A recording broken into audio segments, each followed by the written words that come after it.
All right, thanks very much. This year I'm going to go through the 6th Annual Infrastructure Security Report.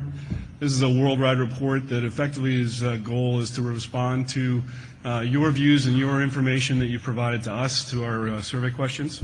And hopefully you have some trending and analysis that's relevant to your day-to-day operations and focus. Throughout the report, I'll try to jump into as many key findings and trends from previous years that we've observed. This year, basically the time period that we did the survey was Q4 of 2009 through the end of Q3 2010. They had about 111 total respondents. That was down a little bit from the previous year, 2009. We had about 132 respondents. However, the last 2 years has provided roughly a doubling of the number of folks who have given us responses. Previous years were in the 60 to 70 ranges, and now we're in the somewhere between 110, 111 this year to 132 last year. So hopefully those can continue to go up. If you have interest in the data that we present, please see me and provide some information about your current role, and if it fits the profile what we're looking for, we'd like to include you in the survey as well. So this year's report has some somewhat new distribution of folks responding. Just about everybody provided some information that they were a service provider of one type or another. 70% of the respondents provide some type of direct internet access. Just over 60% provides hosting, CDN, and content delivery services. 43% provide a managed security service. 35% of respondents this year also provide mobile services, either in mobile or fixed wireline, fixed wireless services.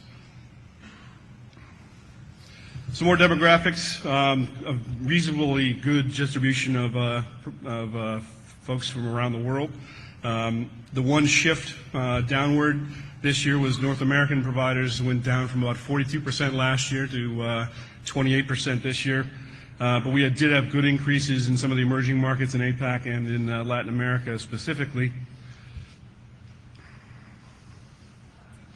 Africa is still relatively underreported, unfortunately. All the respondents, and this is key to the survey, all the respondents see that security is core to their function on a day-to-day basis. It's core to their day-to-day job. It's core of their focus.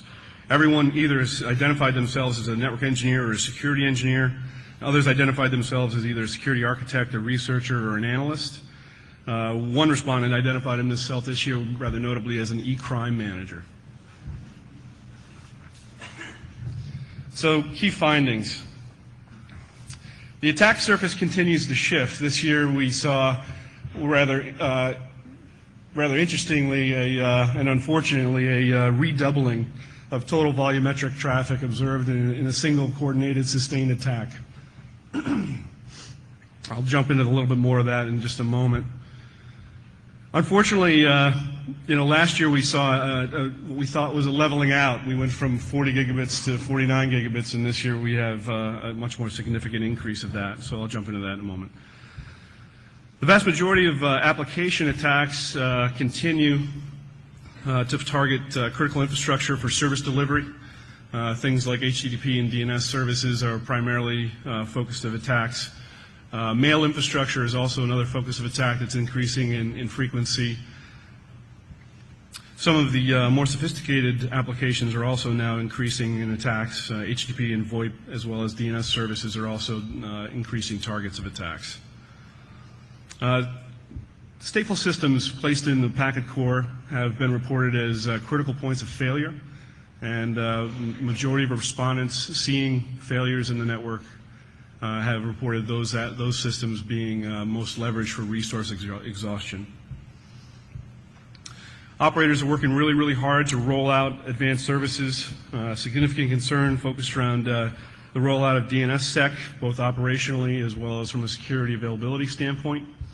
And the concern has really been focused around resolver availability of the network layer. Also, folks are working hard to roll out V6. Visibility is a primary concern within the V6 networks. Infections and tunneling traffic of nefarious activities is also a concern and the reason for the focus in the V6 area. Mobile networks are experiencing a complete explosion, not surprisingly at all. They're experiencing explosion in both their operational challenges, their user growth, and the data growth on their networks. Their typical responses look a lot like the original survey responses for our fixed wireline surveys and the original surveys of 2005, 2006. Despite some of the mobile operators not really seeing themselves as an ISP, they're certainly inadvertently operating as such. And they're struggling to keep pace with the operational requirements needed to deliver those services. So some of the security events in 2010 and then the outlook of 2011, the goal here is to provide some information as to how well we did, how well you did with your predictions of what 2010 was going to look like. So we asked what the top operational concerns of the year were, and this year's response fell effectively in line with what the survey's prediction of 2009 were. Almost 70% observed attacks against customer infrastructure. Nearly 60% observed attacks against, nearly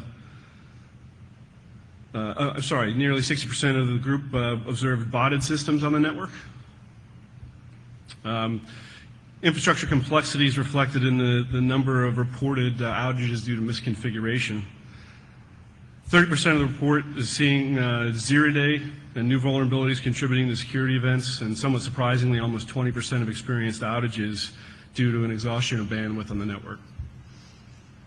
The prediction now for 2011 from the group shows an increased concern over DDoS threats across the board, despite what targets or infrastructure they're most concerned about. Attacks towards service, customers, and network infrastructure is obviously the greatest concern.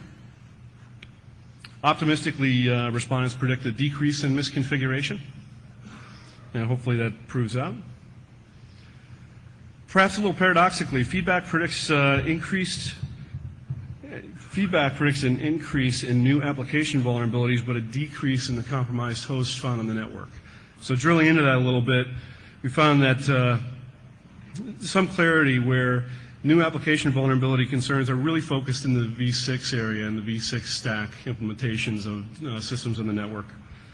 And the prediction of the decrease in compromised hosts is really focusing on the V4 side of the network, where people are feeling more comfortable and operational practices are more sound and tested.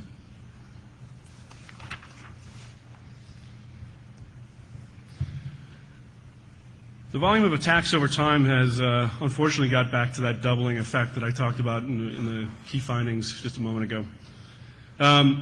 This year we saw for the first time a sustained coordinated attack of 100 gigabits per second. That's a doubling of last year at 49 gigabits per second. Unfortunately, and in line with the predictions of the 2009 report, folks were most concerned then about an increase in volumetric attacks as well as the number of infected hosts on the system from botted activity, and these proved out in the volume that we did see. So this is effectively another doubling and back into that trend that we've seen over time. Application layer attacks increase, focusing on the most available services, HTTP and DNS primarily. The DNS attacks observed are primarily reflection amplification attacks. SMTP infrastructure is basically reported to see a lot of backscatter attacks as well as crafted and intentional Joe jobs. VoIP infrastructure has increased in prominence primarily through fraud and some type of disruption to normal operations. We're also seeing an increased number of HTTPS or SLTLS attacks towards those resources exhausting infrastructure. This is one of the more telling aspects of the report in how often folks are actually cycling in these events, whether these things are just rather infrequent or frequent type events. And surprisingly, compared to 2009, the frequency has increased significantly. So now more than 70% of respondents observe an attack at least once per month. 35% of the folks see 10 or more DDoS events per month. That's nearly a doubling of last year's data. 66% were classified as attacks towards customer infrastructure. And the remaining was either attacks towards operated service infrastructure or infrastructure itself. Drilling in on that a little bit more, focusing in on responses around the IDCs and those folks who do operate IDCs. There's been a wide range of frequency of attacks observed per month. 40% see fewer, somewhere between 0 and 10%, 0 and 10 events per month, while an unlucky 13% see, and really an impressive number of between 100 and 500 attacks per month. Significant impact of these events were reported, including increased operational expense in over half the respondents' environments, followed by customer churn and revenue loss.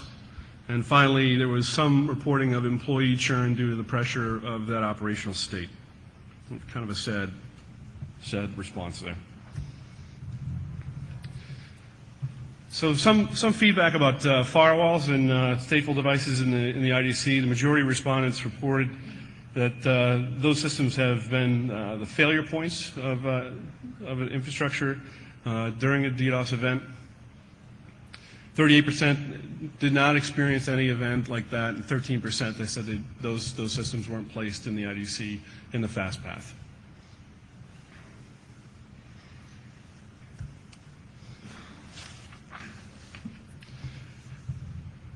DNSSEC deployments, about 9% of the folks have said they've deployed DNSSEC. An additional 15% have reported a partial deployment. Next largest group report that they plan on doing that probably when there's another set of TLDs are signed, as in the impending signing of the .com domain, currently ongoing. And those who have made some deployment of DNSSEC, the majority have not experienced operational issues thus far. About a third of the group experienced or anticipate a greater impact of DNS reflection events, those already experienced today. And the remaining group, 2/3, have not experienced or don't expect to see an increase in the DNSSEC pressure. This is somewhat different from our anecdotal observations, but rather optimistic, and hopefully that continues.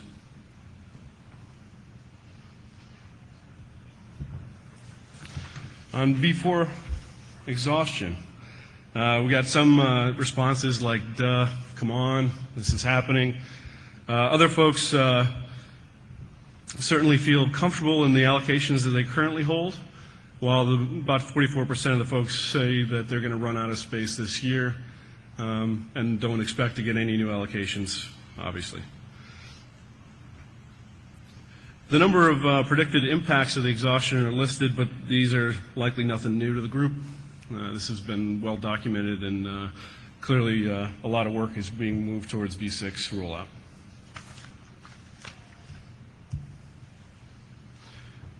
On V6 specifically, 64% of the group has done some type of deployment. 80% expect to do some type of deployment this year. Despite that, there's very little traffic that folks have observed as peak traffic on the network today in the V6 network, only 500 megabits at peak. And obviously exponential growth is expected. Whether that actually occurs or not, hopefully our next survey will capture that and provide a reflection back.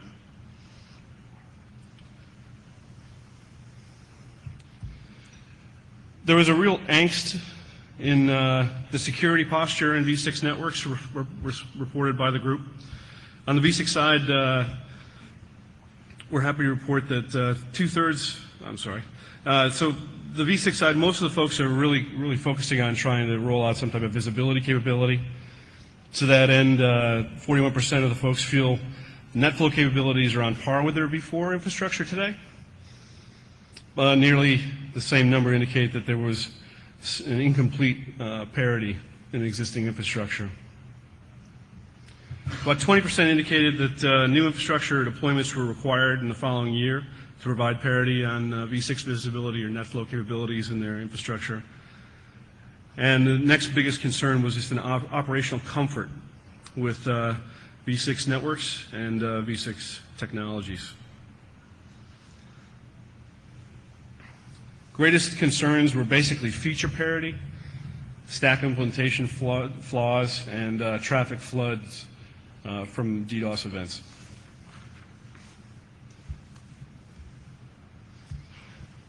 In the use of best current practices, the vast majority of folks responding said they are using best practices. They have them in place and have good operational confidence in their use today. Most folks are using best practices in some coordinated effort, layering one best practice of security upon another. Perhaps somewhat of a telling underlying factor of the concerns about DDoS being the threat and future threat as well is very few of the respondents indicated simulating any testing of their DDoS response or response teams on a regular basis. And in our experience, the most effective incident response teams, those that have been able to measurably reduce event impact and outage durations, have practiced techniques and procedures and event simulations. In all cases where folks have been practicing event simulations, they've been able to reduce their time to response and reduce their outages times during the drills. One organization provided kind of an anecdotal feedback that they had an event occurred during one of their simulations and they had to switch over from simulation to reality immediately, and they still were able to reduce lost cycles and reduce operational impact. So good practice there, something of an emerging best practice in operational teams, and something that's certainly providing effectiveness in the networks today. Tools being used to protect from the DDoS threat. Another bright point, really, 96% of the group feels that they have some means of detecting an event on their network. NetFlow and SNMP based tools are the primary tools being used, both commercially and outsourced open source tools. Only 4% of the group thought that they had no real capability of detecting an event today, which is really pretty pervasive and pretty good. About 72% of the group thought that they had a good method for mitigating the threats. ACLs continue to be the number one capability or number one tool used in mitigating DDoS events. Equal portions of the group provided feedback that they're either using an intelligent DDoS mitigation system or destination-based blackholing techniques. This is a pretty significant increase from previous years where intelligent mitigation devices or black holes are increased from somewhere between 18% last year to almost 37% this year. So certainly a big uptick in that.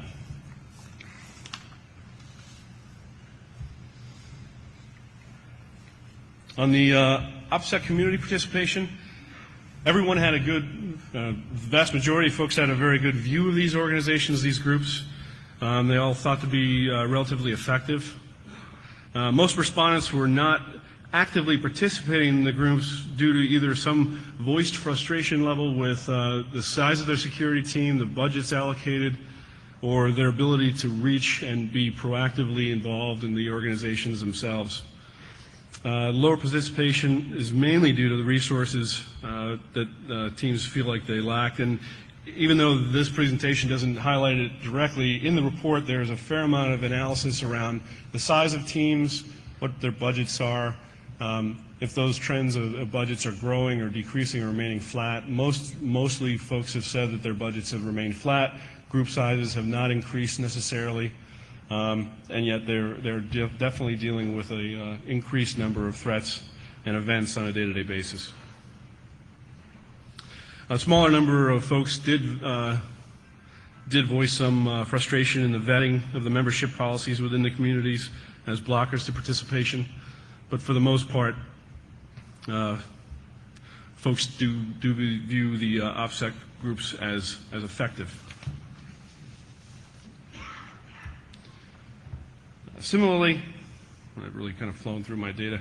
Similarly, the confidence in law enforcement, about 60% of survey respondents had not reported any events at all to law enforcement last year. That's about the same as previous years. The single biggest challenge, again, in reporting events to security authorities is the simple lack of confidence in the results such a report to the authorities would provide.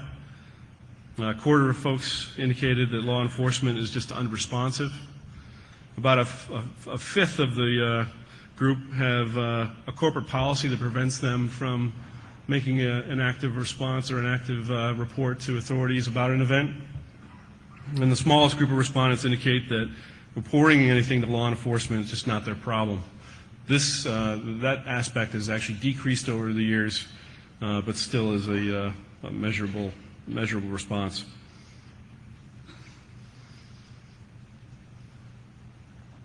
About half the group have some confidence that law enforcement has the capabilities to deal with the event, but 2/3 believe that there's really no net improvement or there's a reduction in law enforcement capabilities to deal with events. Overall, it's about the same as previous years as well.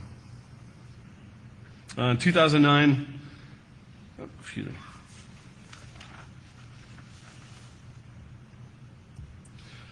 So that's an overview of the data this year. The report will be published on our website tomorrow.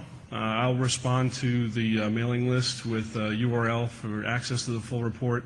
This year's report provides about 80 pages of additional data and graphs, as well as some of probably the more interesting and pithy pieces of feedback that were just captures of free-form feedback that folks have anecdotal information that's very interesting and pertinent to the items that we covered. Again, like I said in the beginning, if there's anyone who's interested in participating, if your job is focused on securing network infrastructure or dealing with events and incident responses, we'd be really interested in your feedback. You can come see me after the event or during the event, after the talk or during the event, and provide some information, and we're glad you did the list. With that, thanks a lot.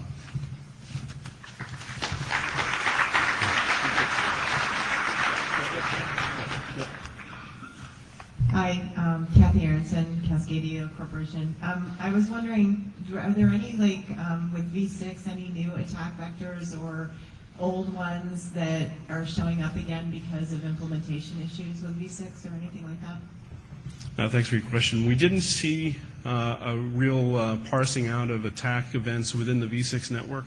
Most of the responses were focused around the instrumentation effort in the V6 network itself, and then a prediction of what potential threats they may experience.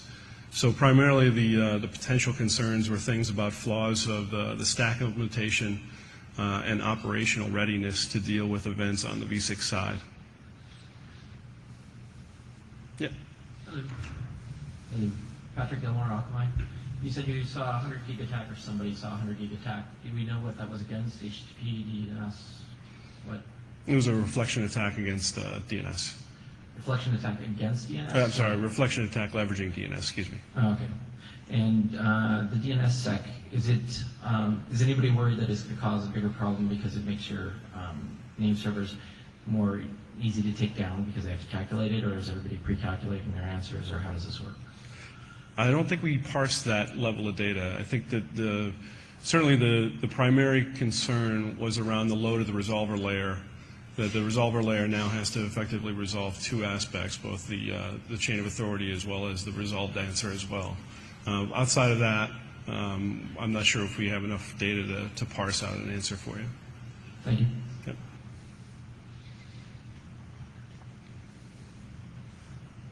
Yeah. Hi. You had a slide with the numbers on usage of BCPs in the operator space. Do you expect these numbers to be roughly the same for the non-respondents to the survey, or do you think there's vast say differences between those operators who responded for whatever reason and those who did not? That's a good question. So I guess I'm speculating now whether we're capturing a reasonable representation of the community's activities, and I would have to say that we are, only from the fact that we're gathering data from across geographic distributed organizations and organizations that do cover large swaths of the global geography. However, certainly this trends may be different in other vertical markets or other focused particular aspects of the markets that we may not be touching as much. We have focused on some service provider type markets. In the past we've seen kind of a growing group of others, which this year we tried to break out and figure out who is the other. And the biggest groups were DNS operators as well as mobile operators. So we did get some information further parsed out about who's responding. But actually, in order to speculate, I'm not exactly sure if we're really missing a large swath. Do you have a feeling that these are really skewed from typical operations? Yeah, my speculation is an operator who responds to the survey has, maybe to some degree some interest in security and is taking care of it as a whole, whereas there might be a large chunk of operators in maybe not, say, the US or Western Europe, but other parts of the world who don't take care of stuff like this and don't participate in the survey. So my expectation is the picture might be different there. Okay. Thank you. Thanks for the feedback. Any other questions?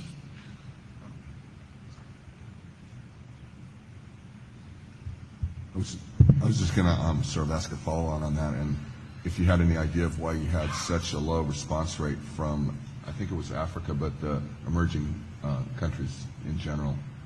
It could be related to what you were just saying, that if you don't have mitigation infrastructure in place, you probably don't want to be advertising that. But I'm not sure.